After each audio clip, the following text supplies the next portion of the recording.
Kakaiba yung init mga kalaks.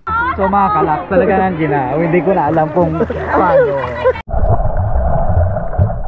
Nagsuswim sila ng nakapayong.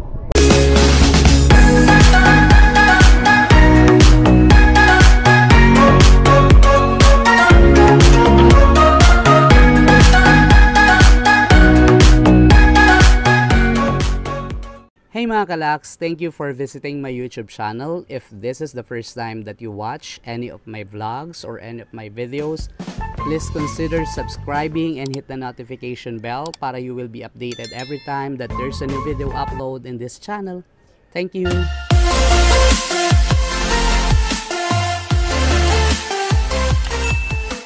Good morning mga kalaks! Welcome to another vlog and welcome to day 3 of our Camiguin Island trip. Good morning Camiguin!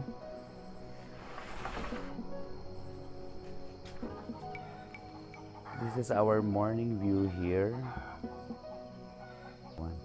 Mag-ano lang kami mga kalaks. Actually, hindi na kami nag-order ng breakfast dahil may leftover pa kami kagabi. Ipapainit na lang namin yung pancit canton and chicken from yesterday's dinner. And bumili kami ng nitong, di ba dumaan tayo kahapon doon sa dito sa Van Dep. Bumili kami ng pastel. So, yan yung aming breakfast for today. Alas 8 kami susunduin ni Ted, yung ating service for this trip. Mga kalaks, try natin yung kanilang Van Dep pastel. Pero alam ko meron sa mga SM supermarket nito eh. Actually, yung napanood naming vlog ni Drew, or yung episode ng ano yung pangalan ng niya show? Biyahe ni Drew. May different flavor or feeling sa loob. Pero nung pagpunta namin sa Van Dep kahapon, ang meron lang available is the Yema. Pagpasensyahan nyo na yung aking voice at aligising lang natin. Parang medyo husky pa yung voice. So try natin tong Van Dep. Ang nakuha namin is Yema. Ang hinahanap sana namin yung assorted flavor. So try natin. So pag i-cut mo siya, alam mo pag na-try ko na to pero for the sake of yan yung loob niya mga kalaks.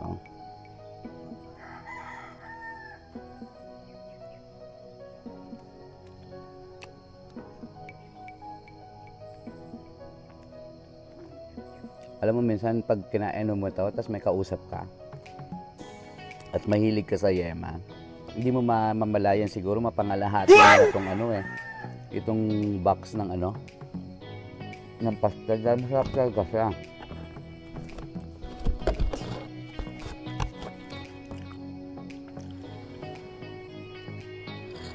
Ito may Yema sa loob.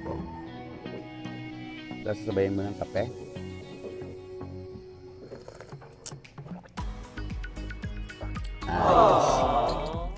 Masarap siya. So kung pupunta kayo ng Camiguin, bili kayo netong Van Dep pastel.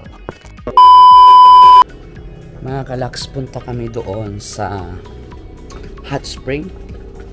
Naglubog lang kami ng paa. Pupunta tayo sa may dagat side. Yan yung aming view. Sana all. Dami nagsuswim na. So dito tayo sa may tabing dagat na uli. And let's see kung may tubig doon sa may bandang hot spring kayo. Ano ba ito? Ipis? Ay, ano kaya yan? Mga kalakso, tingnan mo. May mga something na ganyan. Ano ba yan? Comment down below kung alam nyo yan. Mga gumagapang-gapang na yan.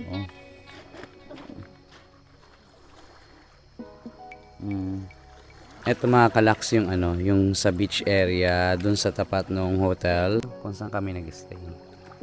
Yan, medyo rocky yung yung area dito. Yan puro bato.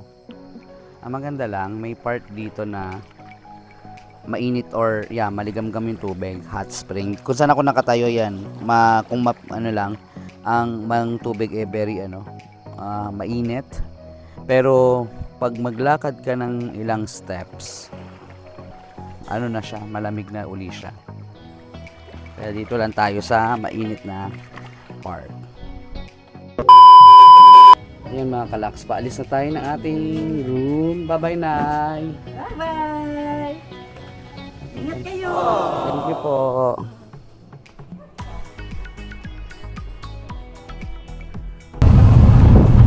Kung nakikita nyo ng mga kalaks, yung view namin ngayon, maiinggit kayo. Grabe. Ang green nung nung paligid, ang daming puno. Tapos may view ka ng ng dagat.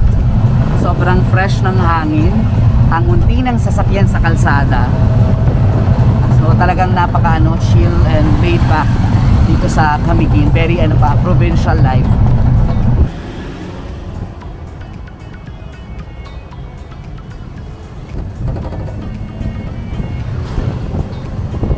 Mga kalaks, nandito tayo sa Mantigue Island. Dito yung boarding area ng boat. Yung boat fee is 600 pesos. Then ang entrance daw ay 75 pesos per person. So ang total na babayaran namin ay 750. So magbabayad muna kami ng mga kailangan bayaran. Yung health protocols naman are observed. May mga foot bath, tas hand washing area. Ang na-observe ko talagang consistent sila sa sa pag-observe ng health protocols, which is good para lang din protected din yung mga nagtutour. So yan, si Neil ay nagpi-fill out ng anong pini-fill out mo? Receipt? Manifesto. So kailangan mong i-present yung QR code and the vaccination card. So mga kalak, sabi nung tourism officer nila or officer ng provincial government nila, kung mag-snorkel ka, kung gusto mag-snorkeling, you need to bring your own snorkeling gear, life vest, tapos wala rin daw mga paluto doon sa Mantigue Island ngayon. Syempre because of the pandemic, may mga restrictions pa sila, though kakabukas lang din kasi ng ng tourism ng October 15. So kung gusto mo mag-snorkel or at gusto mong magtingin ng sa sanctuary, fish sanctuary nila, kailangan may sarili kang gamit. So hinintay lang namin yung boat na sasakyan namin. Yan, papunta na kami sa Mantigue Island. Kita na rito yung Mantigue Island. Ayun na siya. Yun. Yun siya mga. Ito mga kalaks yung docking area ng mga bangka that will bring you to Mantigue Island. So yan, papunta kami. Ayun na yung Mantigue Island actually. Kita na rito. Mga kalaks, naglalakad tayo papunta dun sa ating bangka. Number 16 boat.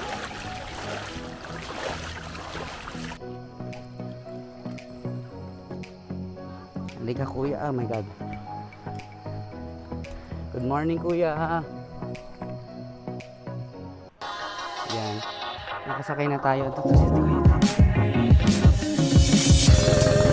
Mga mabilis lang ang biyahe nito. Yan ay island 10 minutes lang.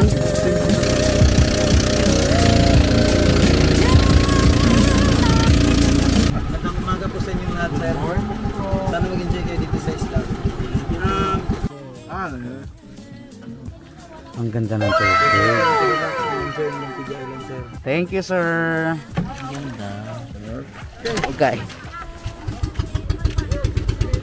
So, mga kalaks, welcome to Mantigue Island here in Camiguin. Sobrang init, pero I think yung boat ride is 15 to 20 minutes from sa docking area. And grabe yung init dito. Kakaiba yung init, mga kalaks. Pero ang maganda, may shade naman na pwede nating maglatag ng mat. May dala kaming mat from the hotel. So yan. Kita namin yung tubig, ang linaw.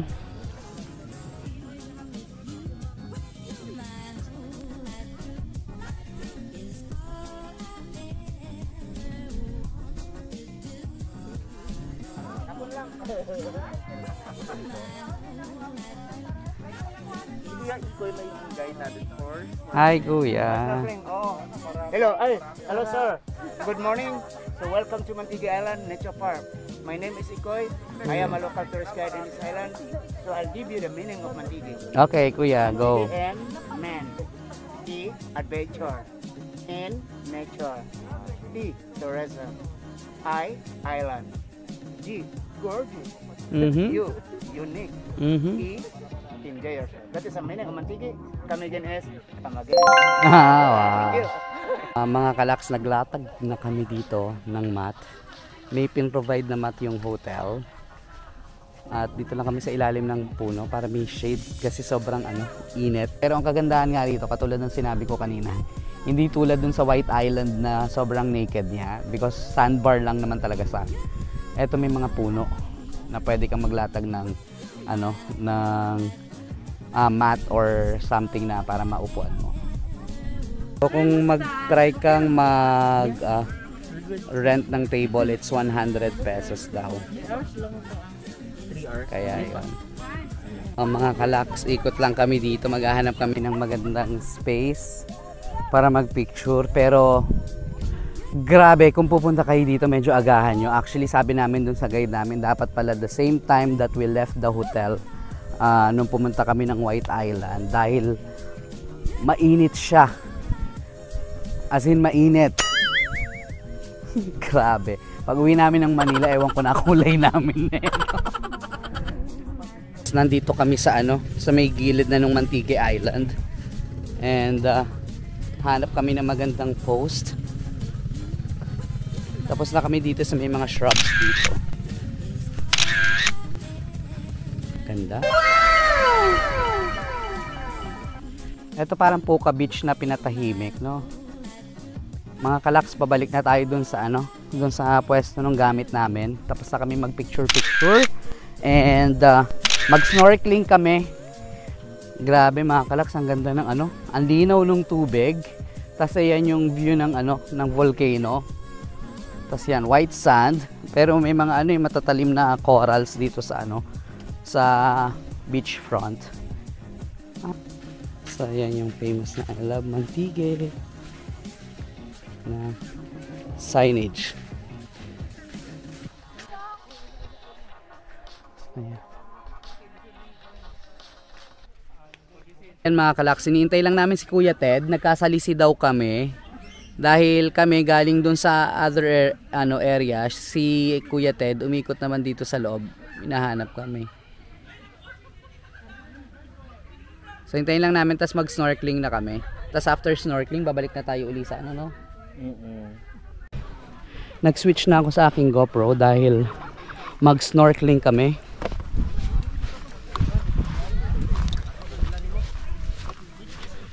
So ang aming guide ay si Christopher. Yeah. Yan. Mag-snorkeling kami. I know you told your friend you're not okay. And tell me what's wrong and why you never said you felt that way. And guess you're trying to stay strong and fake a smile until I look away. But I've known you too long, it hurts to watch your blue eyes fade to gray as you fade away. As you fade away. Yeah, I'm about to fade away, cause every time I wake up I feel like it's Monday. Something's going wrong with all the chemicals up in my brain. All of a sudden I don't look at anything the same way. Got a build up of my thoughts sitting in an ashtray. I'm sorry that I'm so inconvenient, okay. Just let me be me and I'll stay out of your way. I can see the way you look at me, I'm such a disgrace. I never really asked to be brought into this place. You wanna love me? Well then baby I have a taste. All the highs and the lows, no you'll never be the same. I don't really wanna hurt you but I can't control the pain. If you're sticking by my side, maybe we could be okay. Okay, okay, maybe you could be the change I need today. I promise that I've never felt this way. I really hope that you will choose to stay through all the pain. I know you told your friend you're not okay. And tell me what's wrong and why you never to stay strong and fake a smile until I look away. But I've known you too long, it hurts to watch your blue eyes fade to gray as you fade away. As you fade away. As you fade away.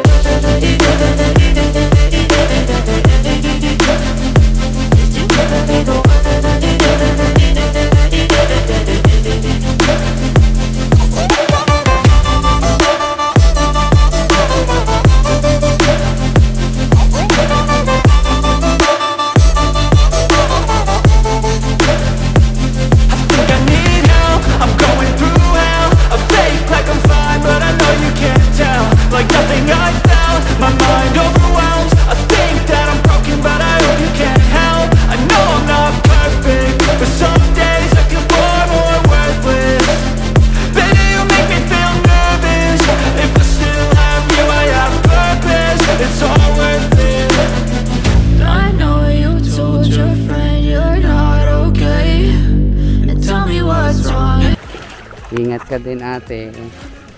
Salamat.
Dahil may pupuntahan pa kami after nito. 12 seconds later. We're done eating here sa Lagoon Resort. Thank you po. And papunta na kami sa next destination. I-skip na raw namin yung Giant Clam Sanctuary. Dediretso na kami sa may Santo Niño Cold Spring. Pero mga kalaks, grabe. Sa dami ng in-order at nakain, inaantok na kami. Sabi namin, si kuya din kasi marami siya nakain. Kaya sabi namin, kami lang ang pwedeng antukin at siya'y bawal antukin. Dahil siya ang magdadrive.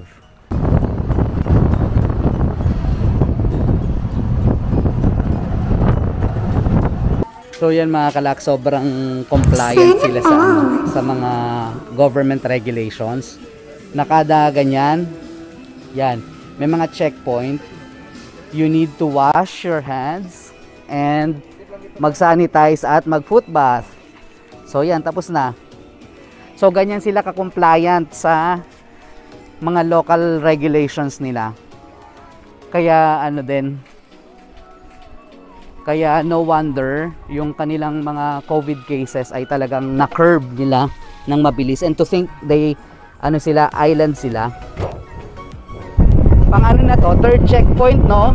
Pangatlong checkpoint na namin na nadaanan to, no? Ganyan lang, food bath, washing ng hands, tapos walang nagko-QR code sa ngayon dahil off daw ng mga nagko-QR code. So there, pero ganun pa man, tumusunod pa rin sila sa sa mandatory or sa sa requirements ng mga barangay or mga sitio na pinupuntahan nila.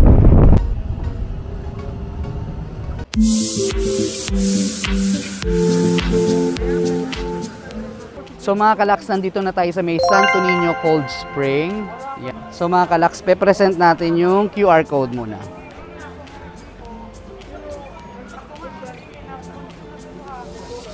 Tapos vaccination. Vaccination card. Ito pa isa. Thank you. Tapos magbabayad. Magkano no? 75 ba? 75 per person. Siguro magstay lang tayo dito ng mga 1 hour dahil pupunta pa tayo sa may Tuwasan Falls.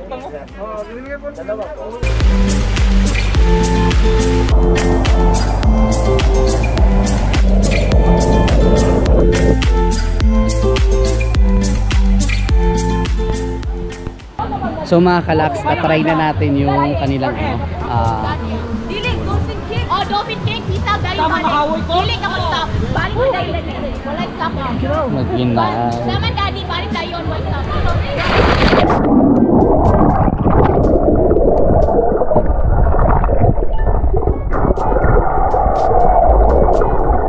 Ang ginaw. Ang ginaw po. Ang ginaw. Cold spring nga, diba? So mga kalak, talaga ang ginaw. Hindi ko na alam kung paano. Oh, ayan. Pag hindi ka lumangoy at hindi ka naglakad-lakad dito, talagang ang ginaw.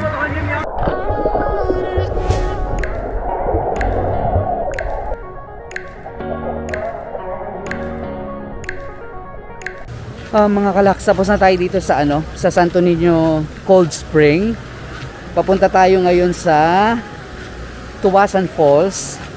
Though sarado, we'll just get a souvenir shot bago tayo pumunta ng Sagken Cemetery. So yan, nagstay lang kami dito ng less than an hour pa yata. Teka, so yan.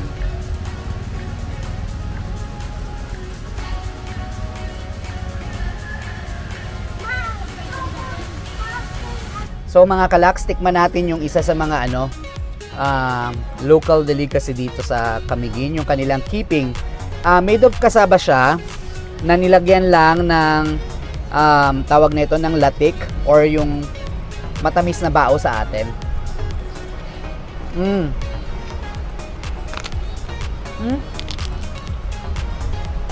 Sarap. Para siyang cropek na matamis, pero masarap siya mga kalaks.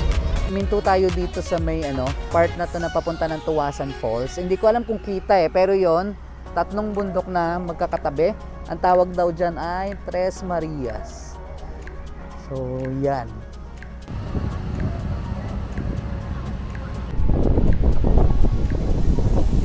Nandito tayo sa may Tuwasan Waterfalls and currently close siya sa pagligo dahil sa mga landslide na nangyari daw, sabi ng aming tour guide.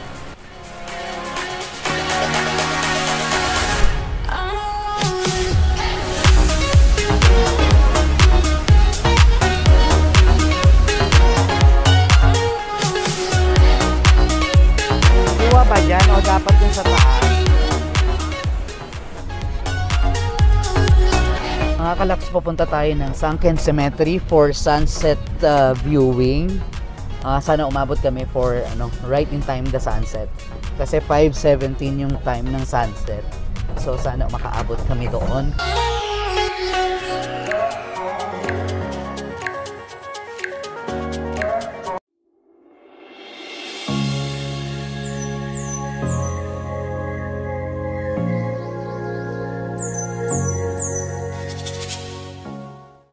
So yun mga kalaks, medyo hindi visible yung sunset at cloudy. Mga madali pa naman kami. So yan, naniningin lang kami ng mga ref magnets, pero may hinahanap akong ref magnet na style, yung rubberized. Puro t-shirt lang yata yan. Walang ref magnet. Tingin tayo. So yan mga kalaks, dumating ang aming order for dinner dito sa Kurma Restaurant. We ordered pork barbecue. Tapos ito yung chicken barbecue. Tapos pa-healthy, we have fern salad or pako. Yan. Tapos brown rice. And we ordered mango juice. Saan ba yung mango juice? Ayun. So yan, kain muna kami ng dinner. Several bad puns later. Kadarating lang natin uli sa BSP at umuulan na po ngayon.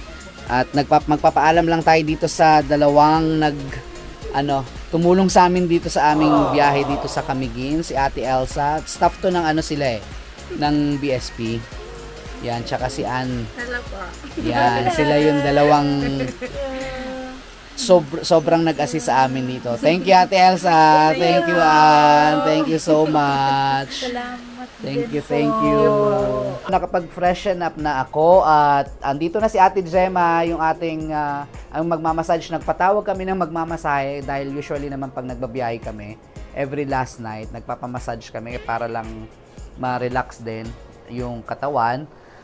Dahil syempre napagod ka past few days sa mga pinupuntahan yung mga tourist destination tsaka sa schedule. So, yan, ito na yung ating last hurrah for this Camiguin trip, and bukas ang activity lang namin is magpapak ng gamit, tas may floating breakfast kami na ni-request sa labas. Tapos yun lang, kakain lang siguro dun sa last restaurant na yung La Dolce Vita. But for now, for tonight, magpapamassage tayo kay Ate Gemma. Bago ko makalimutan mga kalak, si Ate Gem ay fully vaccinated na rin ng COVID-19 virus. Actually, hindi sila nagpapapasok sa hotel ng hindi fully vax. Kaya safe naman. Few inches later. Mga kalaks, tapos na kami magpamassage kay Ate Gemma. And ang sarap nung nung pagmamassage niya. Suwabeng-suwabe at talagang na-relax yung mga muscles, tired muscles namin because of the 2 days na mga full day activities namin dito sa Camiguin. So for now, I'll bid you all good night and we'll talk to you tomorrow. And yeah, see you on the last day of our Camiguin trip. Good night mga kalaks. Bye-bye. Thank you mga kalaks for watching this vlog until the end. And if this is the first time that you watch any of my vlogs, please consider subscribing and hit the notification bell. And share these vlogs para mas marami pa tayong travelers na matulungan sa pagre-research nila or pagpaplan ng mga trips nila sa pag-explore ng mga islands or mga places dito sa Philippines. Thank you and keep safe. Bye-bye.